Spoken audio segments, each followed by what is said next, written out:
The dust swirled like angry spirits as Catherine Northcott trudged down Naco's main street, her dress hanging loose where her belly had once swelled with child. The tiny pair of unworn baby shoes clutched in her trembling hands represented the last shred of hope she'd been clinging to since her husband James had been killed in a mining accident 3 months earlier, when she'd been 7 months along. The stillbirth that followed 2 weeks after broke something inside her that no doctor could mend.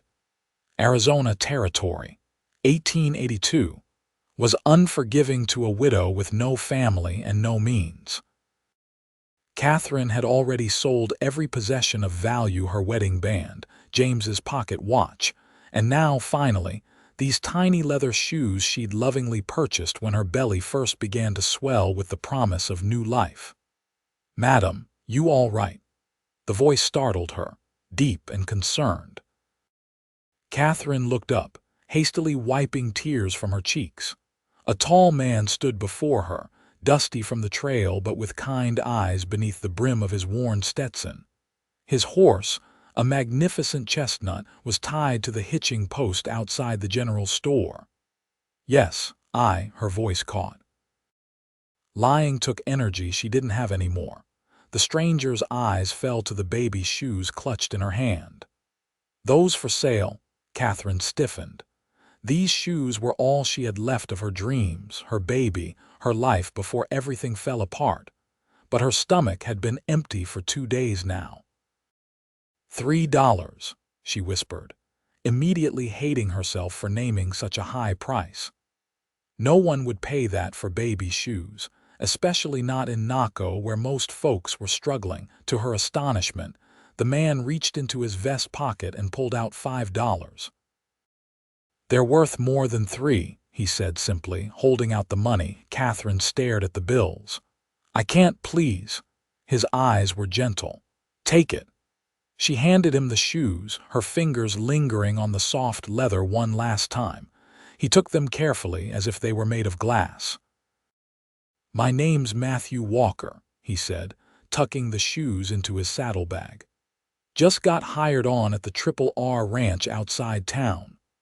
"Catherine Northcott," she replied, still stunned by his generosity.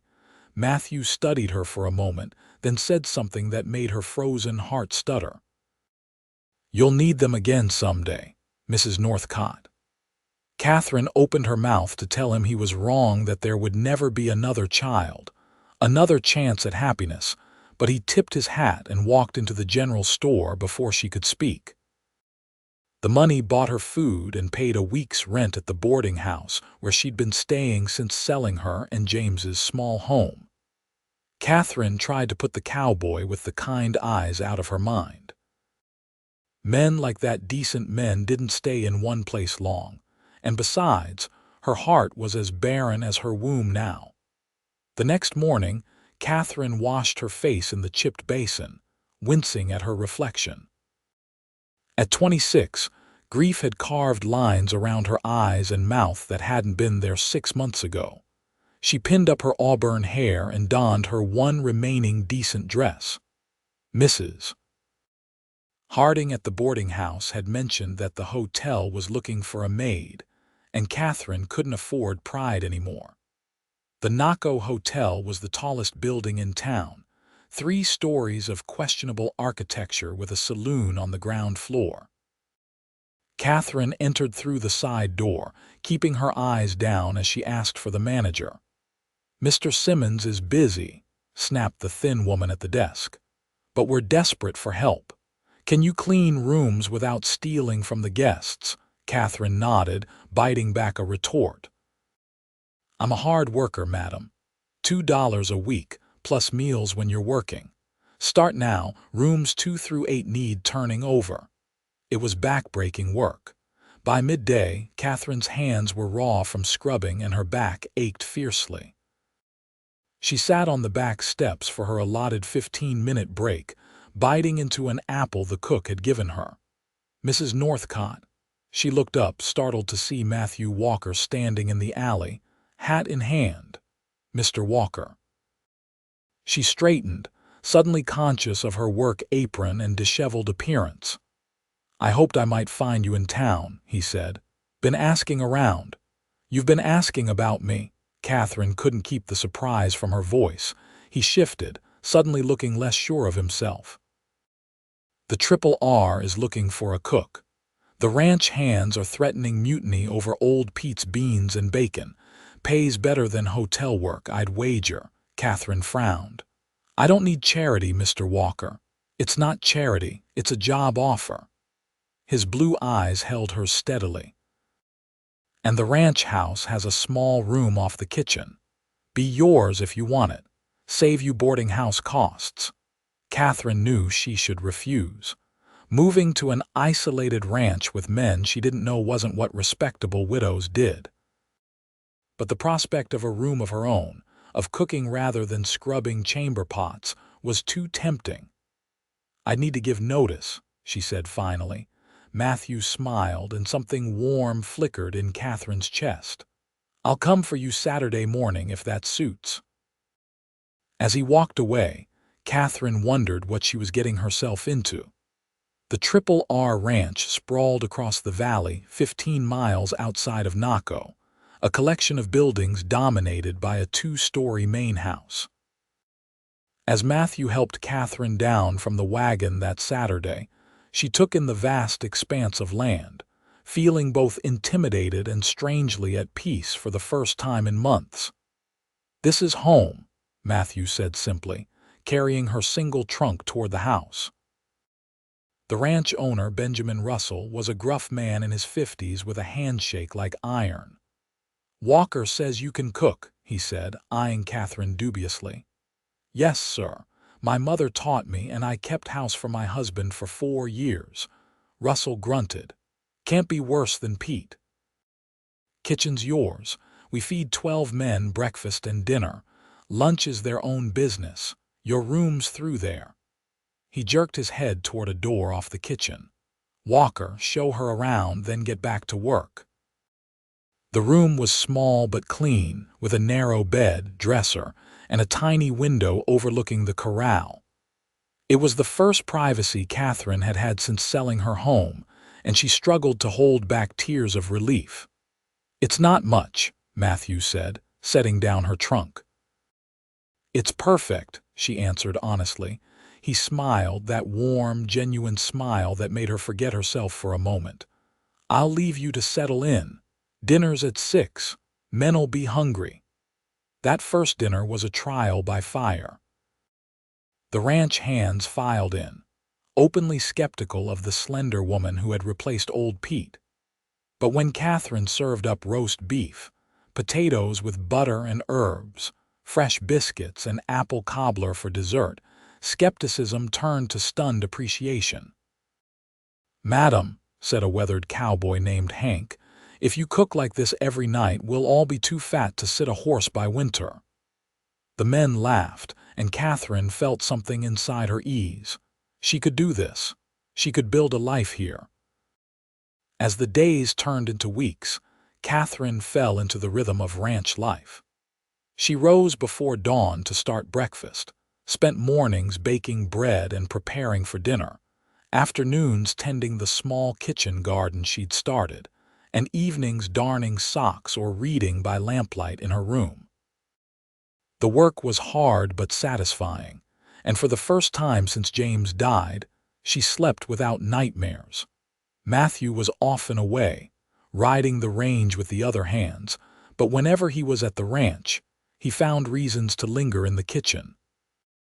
He'd whittle at the table while she kneaded dough, telling her stories about growing up in Texas, or describing the landscapes he'd seen in his years of drifting. Catherine found herself looking forward to these quiet moments, though she chided herself for it. One evening in July, Catherine was hanging laundry when she heard hoofbeats approaching fast. Matthew galloped into the yard, his face grim.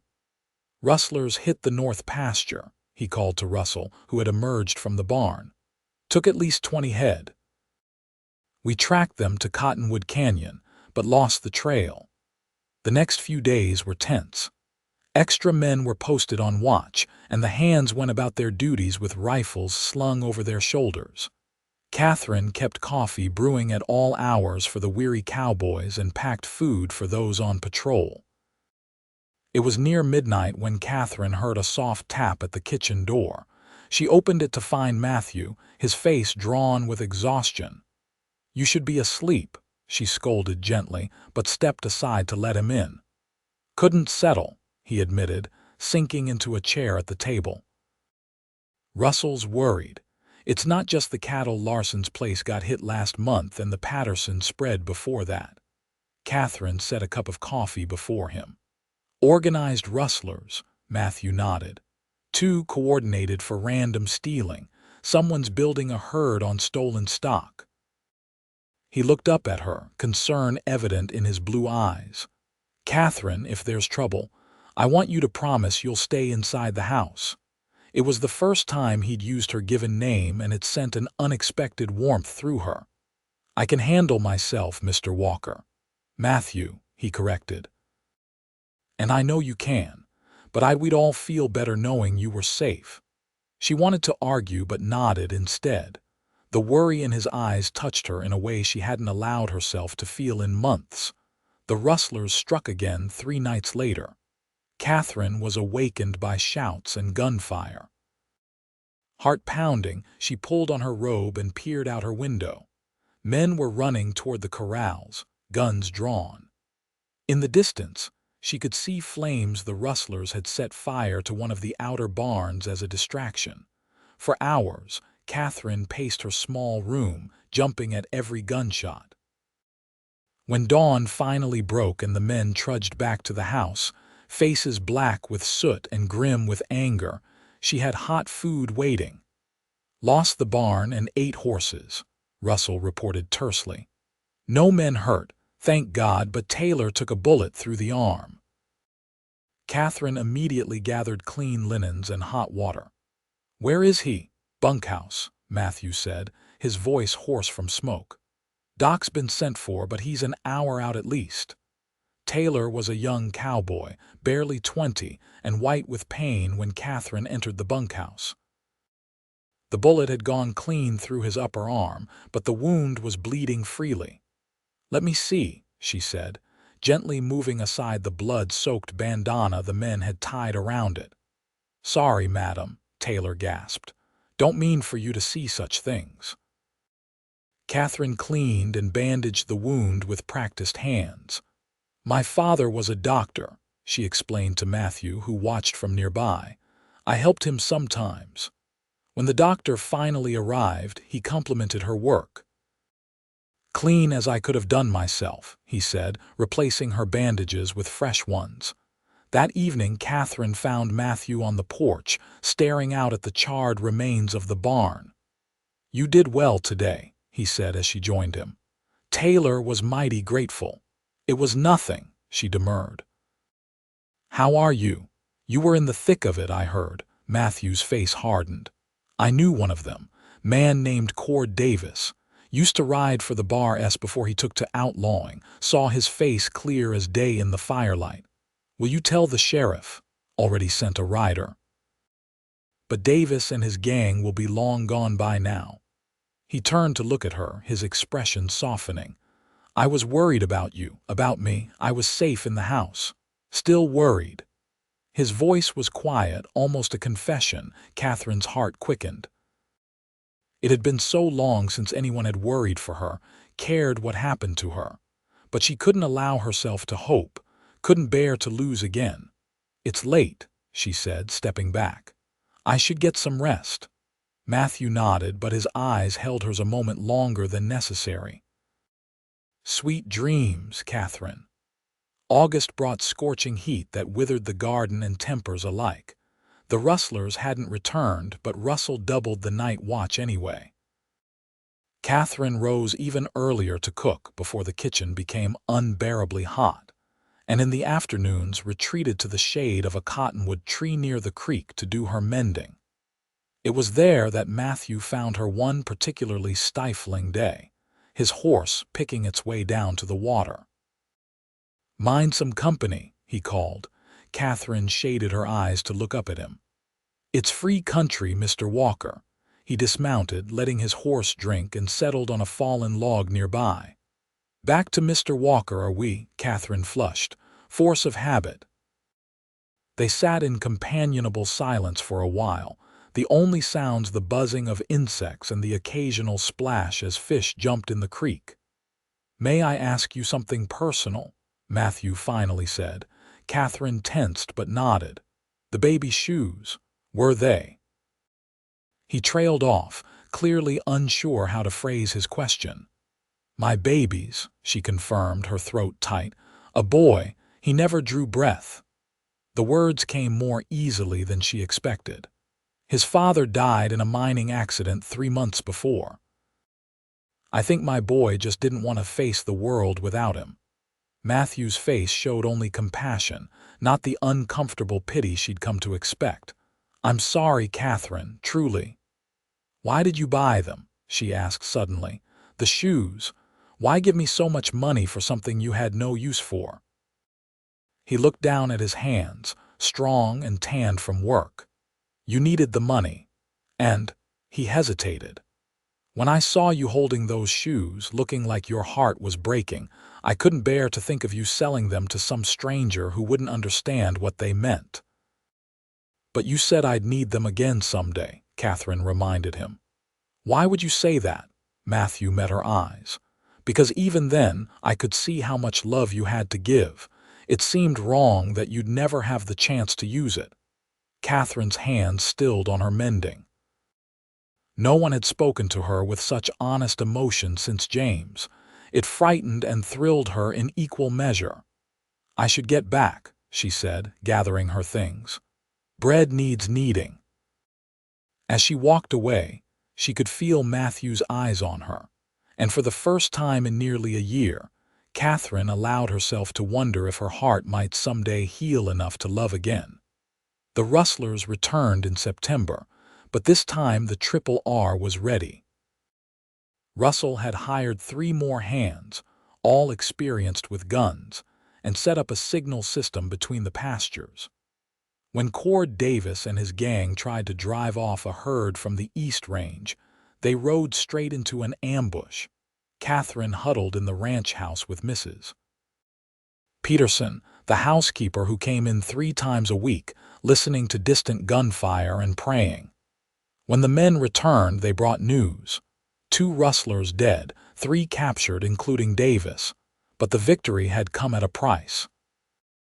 One of the new hands had been killed, and Matthew had taken a bullet in his side. "It's not bad," he insisted as Catherine helped him into the kitchen. "Barely a graze." "Let me be the judge of that," she said firmly, helping him remove his blood-stained shirt. The bullet had indeed just grazed his side, but the wound was deep enough to need stitching. As Catherine worked, her hands steady despite her racing heart, Matthew watched her face. "You're good at this," he murmured. "Hold still," she admonished, but her voice was gentle. When she finished, Matthew caught her hand before she could move away. "Thank you." Catherine was suddenly acutely aware of his bare chest, the warmth of his skin under her fingers. "You should rest," she said, her voice not quite steady. "Catherine." His eyes held hers. "I've been wanting to tell you, not now," she interrupted, fear making her abrupt. "You've lost blood. You're not thinking clearly." Matthew's jaw tightened, but he nodded. "We'll talk when I'm mended." But Catherine avoided being alone with him as he recovered, making sure there were always other hands in the kitchen when he came in, retreating to her room when the day's work was done. She told herself she was being sensible. In truth, she was terrified not of Matthew, but of the feelings he stirred in her. The opportunity to escape came unexpectedly. Mrs. Peterson mentioned that her niece in Tucson was expecting a baby and needed help with her other children. The pay was good, and Tucson was a real city, with opportunities Catherine couldn't find in Naco. "I'll be sorry to see you go," Russell said gruffly when she gave her notice. "Best cook we've ever had." Catherine packed her few belongings, telling herself this was for the best. Matthew had been avoiding the ranch house anyway, spending long days on the range. Perhaps he'd realized his interest in her had been misplaced. The night before she was to leave, Catherine couldn't sleep. She slipped out of the house and walked to the corral, where the moonlight silvered the backs of the horses dozing within. She'd miss this place, the vast sky, the rhythm of ranch life. She'd miss Matthew most of all, though she wouldn't admit it even to herself. Running away. She whirled to find Matthew leaning against the corral fence, his face half in shadow. "I've been offered a position in Tucson," she said, lifting her chin. "I know. Russell told me." He stepped closer, and she could see his expression now: hurt, angry, determined. "Why, Catherine?" "It's a good opportunity," she said, the practiced explanation sounding hollow even to her own ears. "That's not why you're leaving." Catherine turned away, unable to meet his gaze. "I have nothing to offer, Matthew. I'm broken. The doctor said after the baby that I might never have another child." His hand on her shoulder was gentle but insistent, turning her to face him. "Do you think that matters to me?" "It should," she whispered. "A man wants sons, a family." "What I want," Matthew said, his voice low and intense, "is you, Catherine Northcott. Just you." The tears she'd held back for so long spilled over. "I'm afraid. When James died, it nearly killed me. I can't lose someone again." "None of us knows what tomorrow brings," Matthew said, wiping away her tears with his thumb. "But I'd rather have today with you than a lifetime of safety without you." He kissed her then, under the vast Arizona sky, and Catherine felt something inside her break open, not in pain this time, but in release. She kissed him back, her arms going around his neck, holding on as if he were the only solid thing in a world gone fluid. When they finally parted, both breathless, Matthew pressed his forehead to hers. "Stay," he whispered. "Please stay." Catherine nodded, unable to speak past the lump in her throat. For the first time since she'd learned of James's death, she felt something like hope fluttering in her chest. They were married 2 weeks later by the circuit preacher. A simple ceremony in the triple Artiques front parlor with the ranch hands as witnesses. Russell gave them a small cabin on the property as a wedding gift, close enough to the main house for Catherine to continue cooking, but private enough for them to start their life together. Their first months of marriage were a sweet discovery of each other. Matthew was patient, understanding when nightmares of loss still woke Catherine, holding her until she could sleep again. She learned his habits, his dreams, the stories of his drifting years before he'd found a home at the Triple R. By spring, Catherine knew she wanted to try for a child, despite the doctor's warnings. "We might never have one," she told Matthew one night as they lay together. "I need to know if that's something you can accept." Matthew propped himself up on one elbow, looking down at her with tenderness. "What I can't accept is you thinking I'd love you any less, child or no child." Tears pricked her eyes. "I don't deserve you, Matthew Walker," he grinned, lightening the moment. "Probably not, but you're stuck with me anyway." Life settled into a pattern. Catherine continued to cook for the ranch, but also made their cabin a true home, planting flowers in the yard and herbs near the kitchen door. Matthew was promoted to foreman when the old foreman retired, bringing more responsibility but also more stability. The summer of 1884 was particularly hot and dry. Fires plagued the territory, and water became precious. Catherine worried as the creek near the ranch slowed to a trickle, and the men had to drive the herds further each day to find grazing. It was during this stressful time that Catherine began feeling unwell. At first, she attributed it to the heat and extra work, but when the nausea continued each morning, she began to hope. She waited to tell Matthew, afraid of disappointment, but by the time autumn painted the hills gold, there was no hiding the gentle swell of her belly. Matthew's joy was boundless. He spun her around the cabin when she told him, then set her down abruptly, apologizing for being too rough. "I'm not made of glass," Catherine laughed, but was secretly touched by his protectiveness. As her pregnancy progressed, Catherine thought often of her first child, the boy who never drew breath. She visited his small grave on the hill behind what had been her and James's home, now owned by a young couple with children of their own. "I'll always love you," she whispered to the small stone marker, "but there's room in my heart for this baby too." Matthew found her there one evening, kneeling by the grave despite her advancing pregnancy making such positions difficult. "I thought you might be here," he said, helping her to her feet. "Are you all right?" Catherine nodded, leaning into his strength. "I was just telling him about his little brother or sister." Matthew's arm tightened around her. "He knows," he said simply, and Catherine loved him all the more for understanding. The baby came early, in the bitter cold of January 1885. The labor was difficult, long hours of pain that had Catherine fearing history would repeat itself. But just as dawn broke on the second day, her daughter slipped into the world with a lusty cry that banished all Catherine's fears. "She's perfect," Matthew whispered, cradling the tiny bundle with awe. His eyes, when they met Catherine's, shone with tears, just like her mother.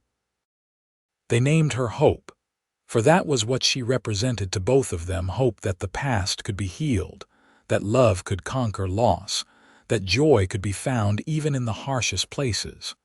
When Hope was 2 weeks old, Matthew brought out a small package wrapped in brown paper. "I've been saving these," he said, placing it in Catherine's lap as she nursed their daughter.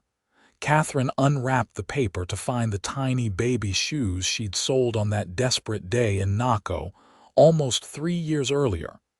"You kept them all this time?" she asked, running her finger over the soft leather. Matthew nodded, sitting beside her on the bed. "Told you you'd need them again someday." Catherine looked from the shoes to her daughter's tiny feet, then to her husband's face, lined now with sun and laughter but still as kind as the day they'd met. "You saved more than just shoes that day, Matthew Walker," she said softly. "You saved me." Life on the Triple R continued to have its challenges. The drought of '85 nearly bankrupted the ranch, but Russell's careful management and Matthew's hard work saw them through. Catherine started selling her preserves and baked goods in Naco, bringing in extra money when it was most needed. Hope grew into a spirited child with her father's blue eyes and her mother's auburn hair. By the time she was 4, she was following Matthew everywhere, insisting on helping with ranch chores and charming the hands with her fearless nature. In the spring of 1889, Catherine discovered she was expecting again. This pregnancy was easier than her first, as if her body remembered the way. Matthew was even more protective, insisting she rest more and hiring a young woman from town to help with the cooking and cleaning. Their son, Samuel James Walker, was born on a perfect October day, with his sister peering anxiously over the midwife's shoulder. "He's so red and wrinkly," Hope declared, unimpressed until the baby wrapped his tiny hand around her finger. Life settled into a new rhythm with 2 children. The Triple R prospered as the railroad came through Naco, bringing better prices for cattle and more opportunities for growth. Russell, getting on in years, relied more heavily on Matthew to run the day-to-day operations. When Russell passed away peacefully in his sleep in 1892, he left the ranch to Matthew and 2 other senior hands, recognizing the men who had helped build the Triple R into one of the most successful ranches in the territory. "Never thought I'd be a landowner," Matthew marveled as they read through the will. "A drifter like me." "You haven't been a drifter for a long time," Catherine reminded him, squeezing his hand. "You've been the heart of this place for years." The turn of the century brought changes to the territory. Arizona was pushing for statehood, and new settlers arrived daily. The open range was giving way to fenced properties, and the days of the wild frontier were fading into memory and myth. Catherine and Matthew welcomed these changes, seeing in them greater security for their children's future. Hope, now 15, was as independent as ever, with dreams of attending the university in Tucson. Sam, at 10, was quieter but equally determined, already showing Matthew's gift with horses and Catherine's head for figures. One evening, as they sat on the porch of their cabin expanded now to a proper house, as the ranch prospered, Catherine looked out over the land they'd called home for nearly 20 years. "You ever regret settling here?" she asked Matthew, who was whittling a small horse for Sam's collection. Giving up the freedom of drifting, Matthew set down his knife, considering the question. "Not once," he said finally. "Though sometimes I wonder what would have happened if I hadn't ridden into Naco that day, if I hadn't seen a beautiful woman with baby shoes in her hands." Catherine smiled, remembering her desperation, how close she'd come to giving up entirely. "Providence," she said softly. "Providence," Matthew agreed, taking her hand. "Or maybe just love recognizing where it belongs." They sat in companionable silence as the sun set over the mountains, painting the sky in shades of gold and crimson. Their children's laughter drifted from inside the house, a sound that never failed to make Catherine's heart swell with gratitude. From destitution to prosperity, from despair to joy, the journey hadn't been easy, but it had been worth every step. And it had started with a pair of baby shoes, sold in desperation, bought with compassion, and returned with love. As darkness fell, Catherine leaned her head against Matthew's shoulder, content in the knowledge that some endings were really beginnings in disguise, and some chance meetings were destiny in its purest form. The years continued to unfold with the steady rhythm of ranch life. Hope did indeed attend the university in Tucson, the first woman in her class to study business, returning to help manage the ranch's growing operations. Sam grew into a tall, quiet young man with his father's gift for gentling horses and his mother's compassionate heart. When Arizona finally achieved statehood in 1912, the Walkers celebrated with the rest of the territory, proud to be part of this new chapter in history. Catherine, now in her 50s with silver threading through her auburn hair, sometimes marveled at how far they had come from those desperate days in Naco.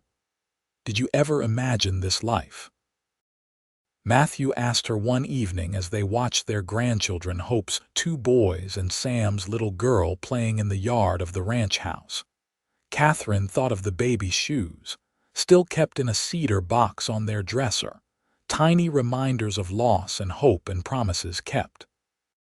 "No," she admitted, taking his weathered hand in hers, "but I wouldn't change a single moment of it." And in the golden light of sunset, with the future spread before them in the faces of their children and grandchildren, Catherine knew that the greatest journey of all had been the one from sorrow to joy, from emptiness to fullness, from solitude to love. It had begun with baby shoes sold in desperation, and a cowboy's promise, a promise kept through drought and plenty, through sickness and health, through all the seasons of a life built together on faith and love and hope reborn.